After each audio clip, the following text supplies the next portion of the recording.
Welcome back, everyone, and get ready for another new episode of the New Motorcycle Riders Podcast, where we dive deep into all things motorcycle related. We have a very informative topic today, but before we start, hit that subscribe and notification button to stay on top of our latest podcast topics and discussions. We upload new podcasts weekly, and it doesn't cost you anything to join. Plus, it really helps us to reach out to help more motorcyclists.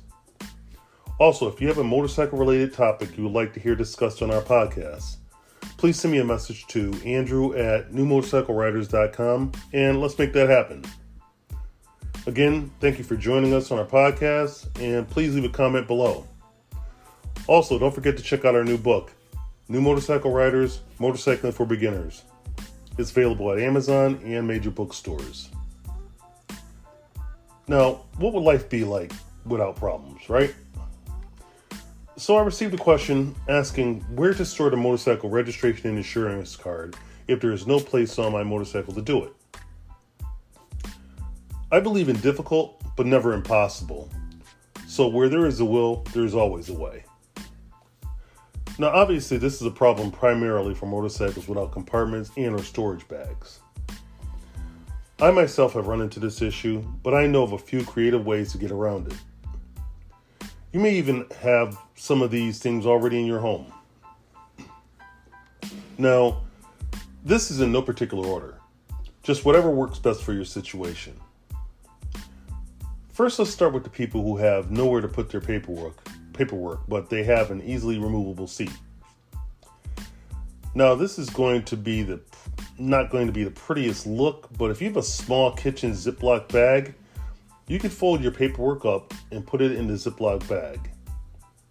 Now take some packaging tape and tape that Ziploc bag to the bottom of your seat. The bag will keep your paperwork safe and dry and away from the elements, and you can easily retrieve your paperwork by unzipping the bag without removing it from the seat. I've done this many times throughout the years and it works great. Now you're probably saying, but what if I have a motorcycle that doesn't have an easily removable seat? Great question. There are many different brands, but I use a small crossbody sling bag. The one I use is small, fits under my jacket, and you hardly know you have it on. It's big enough to carry my wallet, because there's not much in it, my phone, my keys, and little paperwork. Another option is the leg bag. As you can see, I have ridden lots of motorcycles with no compartment space. The leg bag is equally good and also offers you more storage capacity for the people with bigger wallets. Now, my last resort is the old backpack. You can store your registration, insurance card, lunch, drinks, and much more in there. Now, there's one other option, and I neglected to mention it, and that is a good old fanny pack. Because I don't do fanny packs. But it is an option for those who don't mind wearing them. Well, that's going to do it for today's podcast, folks.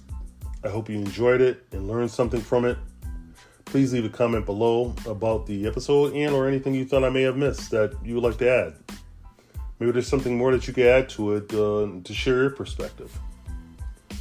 Also, contact me at andrew@newmotorcycleriders.com if there's something in particular that you'd like to hear discussed on our podcast.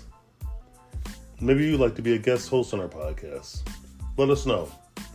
As always, be safe and enjoy your ride.